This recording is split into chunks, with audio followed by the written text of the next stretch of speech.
Hey guys, what's up everyone? Welcome or welcome back again to another video from the Apex Predator Billiards Training Club. My name is Apex Selenia, your aspiring professional pool player and pool instructor straight out of the small island of Jamaica, and I'm so very happy to be back with you on the practice table. I have not done a lesson in a while, as you'd have seen recently on the channel that I've been on a 1-month tournament tour where I've just returned back to the competitive scene. And upon my return, I find that I garnered quite a bit of consistent result. Of course, in the last 4 tournaments that I entered, I placed 7th twice. I went to the finals once, and I was able to defeat an opponent that would have been a monkey on my back for many years over my career, Jordan Homan, where in fact I dropped out in that tournament on the loser side in the second round. On the one-loss side in the second round, I was defeated by Vinroy Logan. But of course, from that success, I was able to actually learn a lot about myself, and of course transferring knowledge, theoretical knowledge, to the practical applications here. Now, of course, in the last video, you guys would have seen where we spoke about the 45-degree cut shot. And so, of course, I'm going to be, by extension here, showing you another variation where we're using that sighting technique used by the pros to pot difficult pots like what you're going to be seeing displayed here on screen. Now, I do have some gadgets that I have here on my training session here. I have a ball marker, reinforcement labels that you can get actually anywhere in a convenience store. And I have, of course, my equipment, my playing cue here, and the knowledge that I'm going to be displaying here. Now, this is a very special video for me because a lot came out of this video. I was able to take on some of my fears. I was able to just learn a lot about, just transferring, building my mental game and be able to increase my visualization skills. Now, what you see me setting up here, guys, is in fact the object ball that is going to be about a ball, maybe a 3/4 ball off the long rail across from the third diamond. And I'm going to be shooting, say here, from the corner pocket, slightly jacked up in the corner pocket. Not really jacked up, but maybe like about 2 balls away from the corner pocket. Now, already you have seen the 45-degree cut shot. If you haven't, a link will be pinned in the description box below. You can check that out at a time convenient for you, so you can better understand what I'm applying here. Now, shooting from the corner pocket towards the third diamond, you're going to find here that this is very close to a 60-degree cut shot, almost a 1/8 ball hit fraction here. And so, of course, my videos are without mistakes, but you can see here on my first attempt, I was able to successfully pot that object ball straight down the rail, very cleanly into the pocket without even grazing the rail, and of course being quite confident that the cue ball will not in any way, shape or form scratch, provided that I do not use any unwanted side spin. Now, this shot is a low percentage shot, but there are going to be circumstances where you have to in fact make shots like these, especially in high tense situations. So it's not a case where I'm saying to you that you have to practice this. You want to get a feel for it. Now, here on my second attempt, I'm transferring to the other side of the table, because as a player, you have to be able to transfer the shot picture on both sides of your brain. So there again, I was very successful in making that pot. Again, the object ball being cut down the rail here. It didn't graze the rail, or yes, it barely grazed the rail going in, but the pocket speed and the accuracy of the cut shot on the contact point on the object ball, definitely gave me a bigger chance of making that pot there. So 2 out of 2 so far, as you would have seen at the bottom of the screen. I'm also testing the percentage of my success rate in this drill here, and this is something that I can tell you that this is a tough drill, especially if you're the type of player that uses an aiming system. Now, here I'm going back to the other side of the table, and this is what I'm going to be doing. I'm going to be alternating the sides to which I'm making the pots. This is really giving me a chance to build up and get familiar with the shot picture there. Very well executed there again, potting the object ball down the rail. This time it barely grazed the rail going in, and you can see consistently that the cue ball is bouncing side rail, and coming back approximately in the same position that it always does here. Now, of course, when you're doing practice, you're not going to always be successful. As much as how I would love for this video to be flawless, I love the authenticity of this video because, of course, you guys are going to be able to see where I have two different stages in this drill where I had a lapse in concentration. Now have a look at this shot here. Now the object ball is a little bit closer to the rail, and that is what I did not account for. Let's have a look at how badly I missed the shot. It's very close to the rail, and I was using the 1/8 ball hit, but what I didn't realize, and it's just upon editing this video, I didn't realize that the object ball was not off the rail. Now notice here that I just made the adjustment now, and now I'm about maybe like a quarter ball off the rail. I would have more likely to be a 3/4 ball off the rail. Can see therefore I'm making the adjustment now, so I'm like about a half ball off the rail now, and let us see if there's any difference. Remember that I'm using a 1/8 ball hit fraction on the object ball here in order to make this putt. Now I'm having a slight lapse in concentration. Yes, I was able to make that putt, but let's have a look at how it entered into the pocket here. It kind of grazed the rail going in, and then it went into the face of the pocket, and I was successful in making that putt.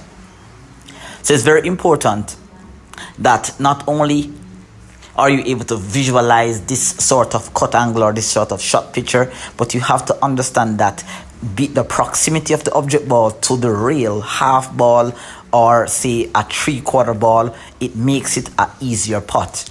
The closer it is to the rail, it is the more likely you are to cut this ball thinner. Now here's my first lapse in concentration, and I'm going to be sharing something that a lot of players do not really talk about. Now if you've been playing pool for a while, let's have a look at the replay here, how I missed that shot. I overcut the ball towards the short rail, more likely trying to enter into the face of the pocket, but I definitely, it's almost near impossible for you to even think that you can overcut a shot like that. But let me just share with you a little bit of a science that I pick up. Now if you've been playing pool for a while, you know that the winning balls in pool is in fact the 10 ball, the 9 ball, and the 8 ball. And a lot of the times when you guys are playing, especially when you have tough putts like these, is that a lot of the times subconsciously or no, consciously you begin to tell yourself that I'm on the 8. Now in this practice session, I was consciously aware that I was putting the 8, which I kind of think is what contributed towards this inconsistency in the putt. I wasn't able to make the putt cleanly, even though mentally I told myself I was aiming at a 1/8 ball hit fraction. I knew I had very good delivery of the cue. You can take a look at the replays, or you can have a look at this next miss here. Everything was in line. I placed the ball in the corner pocket here. I went through my pre-shot routine, feeling the speed of the stroke. My hands, my elbow are all at a 90 degree. My head is down. There's no body movement. I'm eyeing up the shot, and that is how I was able to successfully make the spot. Now the science behind this is that a lot of the times, guys, when you are putting the 8 ball, the 9 ball, or the 10 ball, you have to treat it like a regular ball that is on the table, because if you start to think about it, think about the color of the ball, it then increases the difficulty of the putt, especially under pressure situations. So that would have been the first time in this video that you would have seen where I had a slight lapse in concentration, but I was happy to get that 8 ball down just for the purpose of the video. So I'm just gonna get on with business here and move on to a next and going on to the next side here.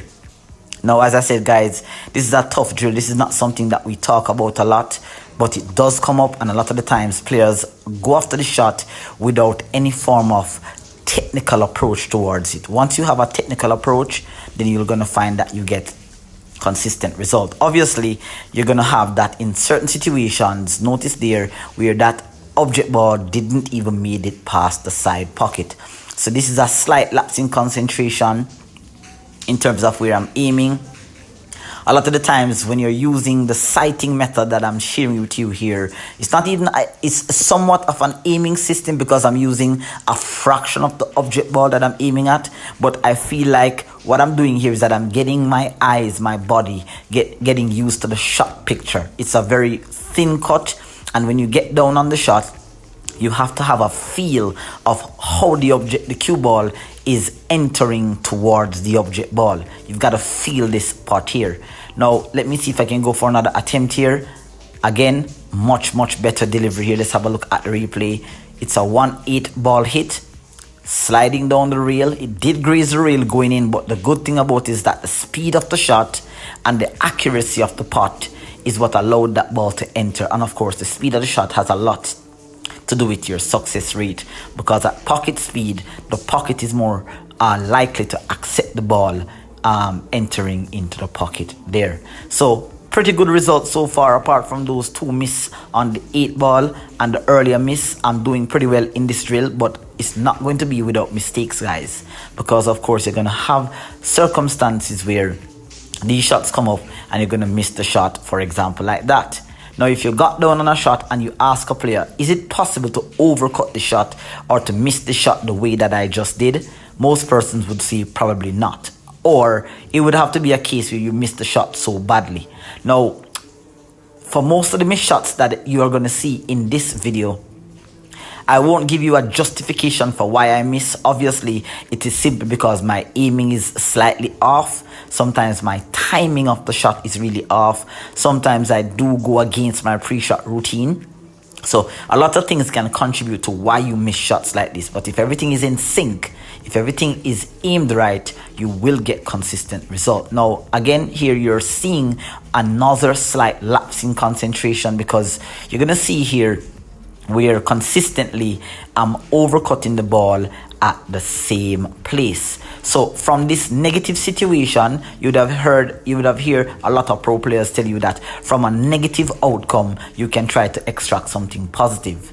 So what positive can you, Apex Selenium, can you, my audience, extract when you're in practice and you're experiencing misses like this? Again, let's have a look at the shot. I believe I'm going to miss it. I'm going to overcut it at the same point here. Once again, here you go. So there, what can I get from that? What positive can I take from that? Obviously, I'm aiming the object ball at the same point consistently. The cue ball is heading in the same direction. So the only thing that I have to do here in order to really get this success is to adjust my aiming. Obviously, I'm aiming thinner than a 1-8 ball hit. And so, of course, that is why I'm getting the ball consistent to miss. Now, I did get a little bit closer there on that putt. Obviously, you can see that it kind of went into the face. So that was a much better cut. But once you are practicing, guys, or you're in tournaments, remember that in tournaments, in matches, you only have one chance. In practice, obviously, I have plenty of chances to do this. So you've got to take the time out to assess why you're missing, where you're missing. Do I need to adjust my aim? Do I need to adjust my arm? Do I need to adjust my head position? Do I need to adjust the speed of the stroke? Obviously, here you can see on the replay that I was able to make that adjustment, and you can see that the object ball went clean into the pocket without even grazing the rail. It went clean into the pocket there, and that just made that shot more successful. Now, there are a few hacks that I'm going to be sharing with you here when it comes to making this difficult putt. And one of the hacks is that, and I learned this from a Jamaican professional player, Jordan Holman. He told me this a few years ago, that a lot of the times players are very, very unaware that instead of aiming towards the face of the pocket, they often sometimes aim towards the back of the pocket. And when you aim to the back of the pocket, obviously in this example here, I was able to make the putt, but notice how it entered into the pocket.